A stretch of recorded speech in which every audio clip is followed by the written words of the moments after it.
विकास Ranjan sir का नाम आपने टॉपर्स की जुबान से कई बार सुना होगा।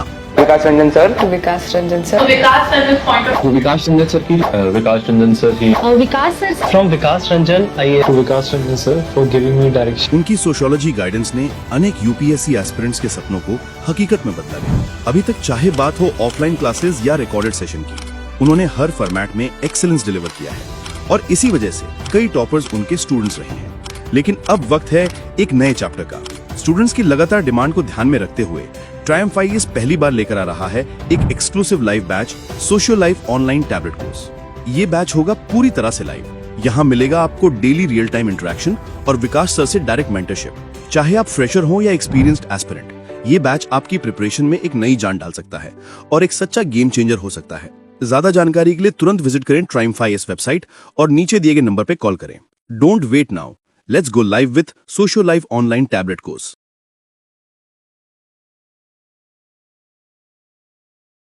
Hello friends, my name is Hardik Kotari and I belong to Vijayawada, Andhra Pradesh. I have cleared UPSC Civil Services Examination 2024 and I have secured rank 19 in the reserve list that was released very recently. So this is a video which would cover various aspects of my journey of civil services. So this was my fourth attempt at civil services. It hasn't been a smooth journey. So there has been both positives and negatives and multiple learnings from my journey. Before I start my UPSC journey, I would like to explain how it all started. It started with my graduation. So I've done my graduation in Bachelor of Arts in Economics, Political Science and Sociology from Christ University, Bangalore. So many people generally have this doubt that which graduation to prefer before going for UPSC. And the common answer is that one can pursue a BA degree and appear for civil services. Rather, on the contrary, I would suggest all the aspirants to not take the course of BA. I think the BA course is a highly risky course. Rather than a BA course, one should actually be pursuing a professional course like a CA or a BTech degree in AI specialization or a cyber security specialization or a MBBS degree or a CS degree, or there are multiple such degrees in the market. While a candidate takes a BA degree, it is a highly risky option and one is left with no job opportunities if one fails UPSC. Now coming to my journey of UPSC. So my UPSC journey was not smooth sailing. Initially in my first attempt, I failed my prelims. But from there on, I cleared all my prelims till my fourth attempt. What really changed is going to be covered right now. So in my first attempt, what I thought about prelims was that prelims is a knowledge based exam. So if you have knowledge of all the subjects, polity, history, geography, economy, science and tech and environment, you can easily clear prelims. But that was not the case when I really attempted the paper. So my learnings from prelims was that it is not a mere knowledge based examination, and alongside knowledge, one needs to understand certain elimination techniques. Once you know these elimination techniques alongside your vast knowledge base, that would help you to secure your prelims. And in my first attempt, I also did one of the biggest blunders in prelims. That was to not bubble the entire OMR sheet alongside the questions which I was solving. So my entire plan in my first attempt of solving prelims was that I would look into all the questions first, take all the right answers according to my understanding and bubble in the last 15-20 minutes. So in an exam scenario, I would like the candidates to understand that there would be immense pressure in the examination. You would not know many questions, and under such scenario, it might create a panic button once your OMR sheet is totally vacant in the last 10 to 15 minutes. This is the same scenario that has happened with me. So by the time it was 1 hour 45 minutes to the examination, so I ended up attempting 80 questions, and this led to my non-selection in my first attempt at prelims.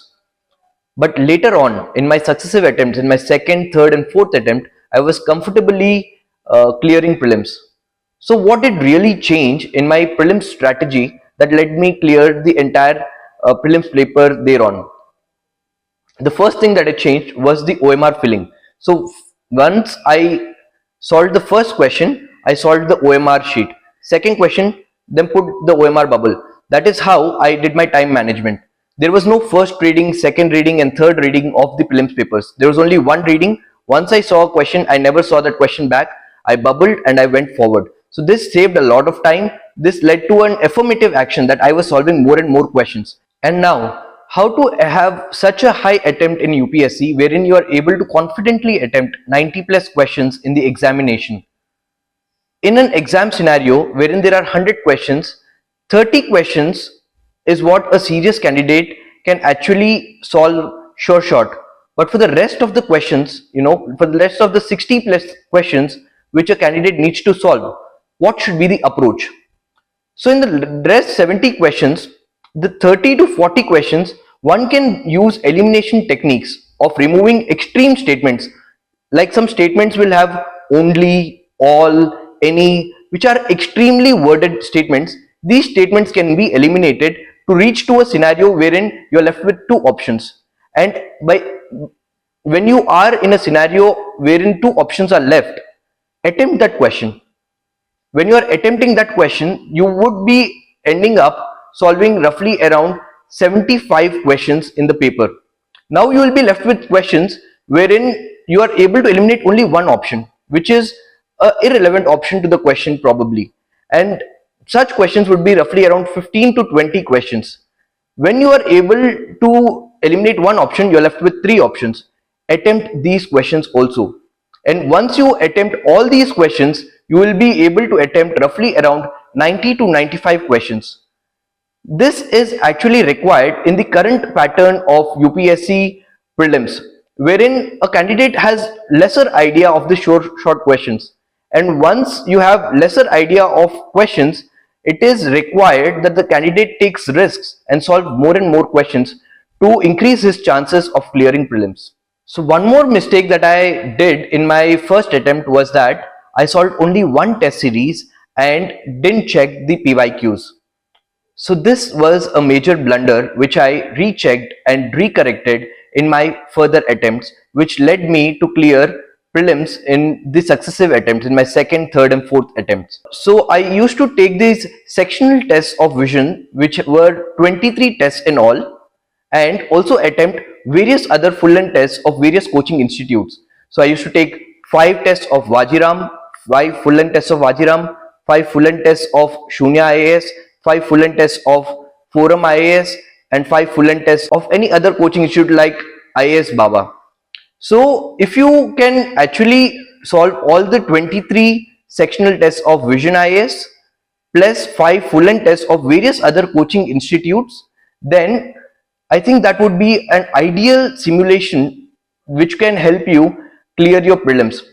What really stuck to my mind was a quote when I was actually solving all these tests, that if you do not sweat in practice, you are definitely going to bleed in the war. So what is required by a candidate is to have adequate simulation practice before they enter prelims.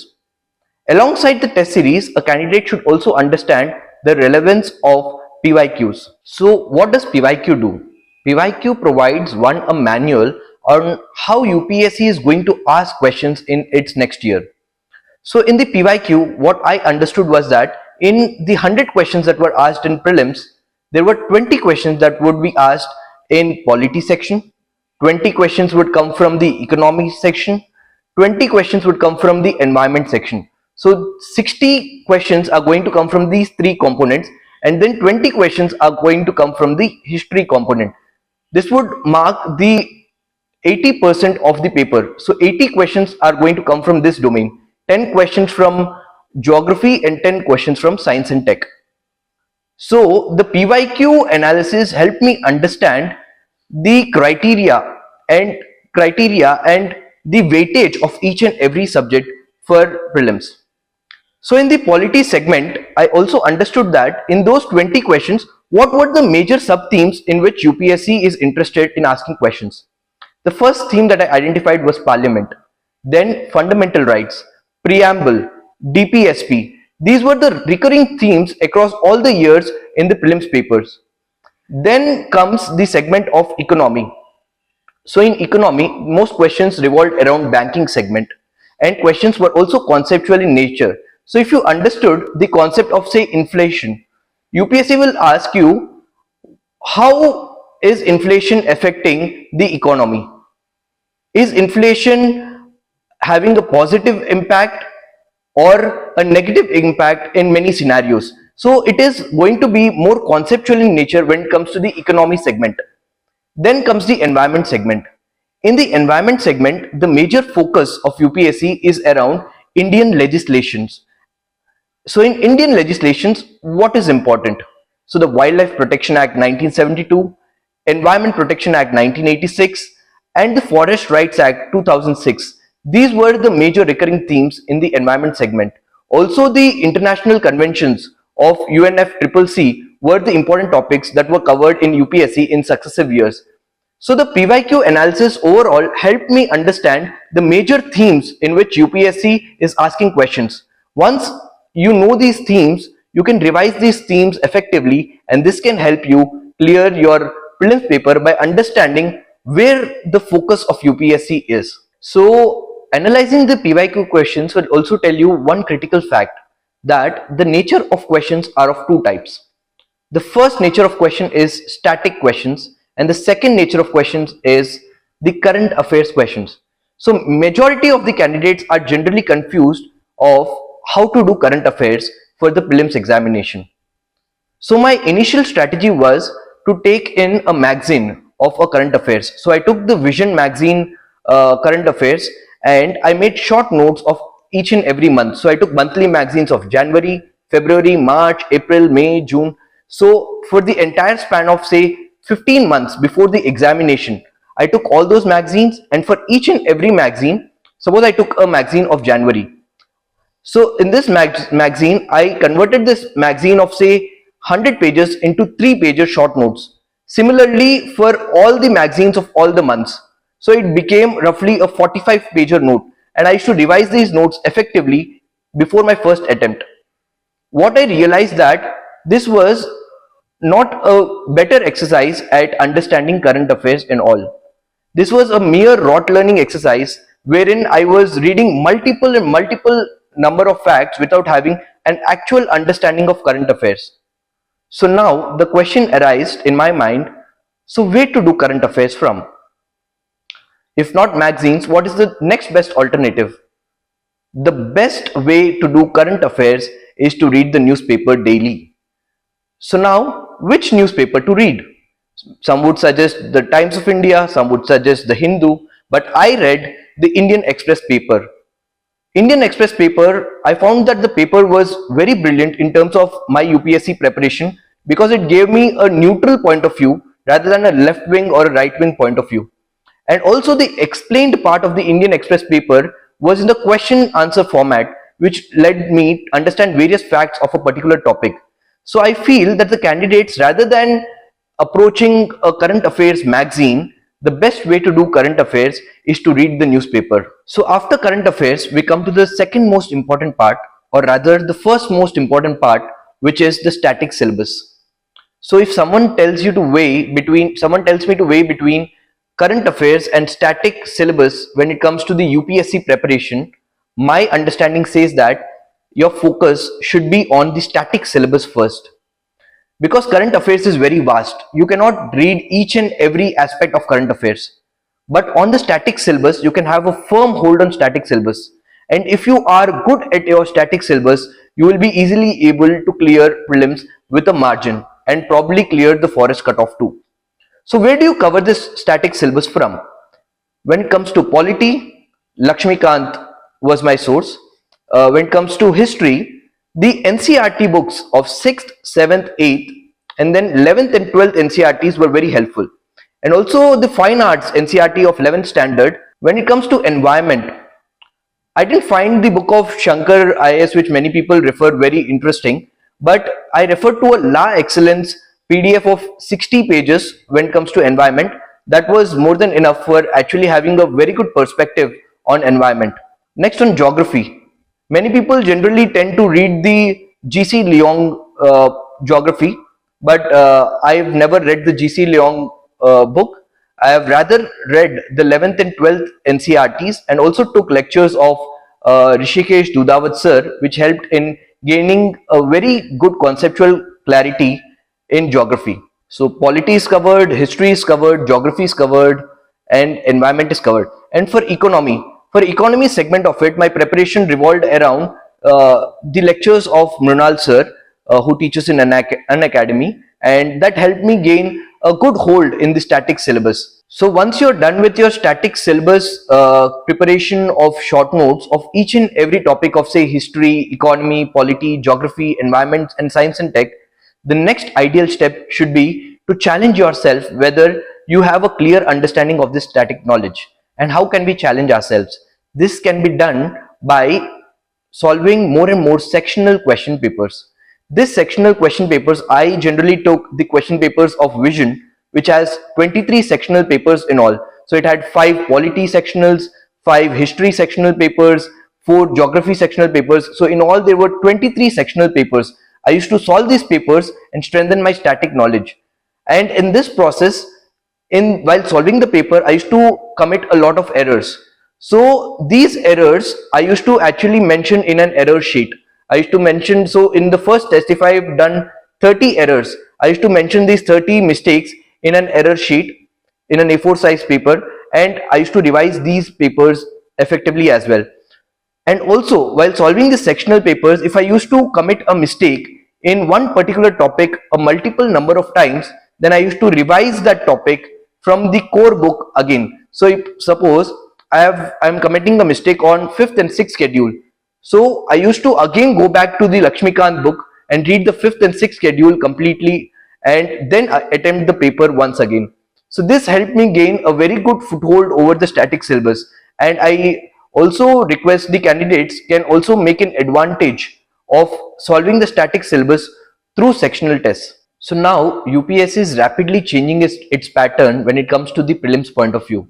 So every year you would find a prelims paper that is coming out with a very different nuance altogether. Earlier you didn't have only 1, only 2, only 3, only 4 options. You didn't have options of match the following wherein you have 3 columns and you need to have a vast amount of understanding. So the prelims aspect of giving questions in the examination is changing drastically. So under such environment, how should a candidate appear and prepare for prelims? So now, how to solve a prelims PYQ paper? So once you're solving a prelims PYQ paper, you need to understand a couple of facts. The first thing is the language of the subject. So UPSC has a tendency to put a particular set of language while asking a particular question. This cannot be totally replicated in the test series that we take, mock test series that we take of the coaching institutes. So PYQ becomes very, very vital. Also, while solving PYQs, a candidate generally makes multiple silly errors or reading mistakes. What are these reading mistakes? So while reading a paper, a candidate forgets to read whether the question is asking correct or incorrect. These mistakes needs to be eliminated to actually increase our odds at clearing the prelims examination.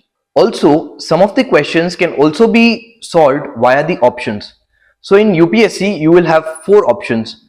Options like option A, 1 and 2, option B, 2 and 3, option C, 1 and 3, option D, 1, 2, 3.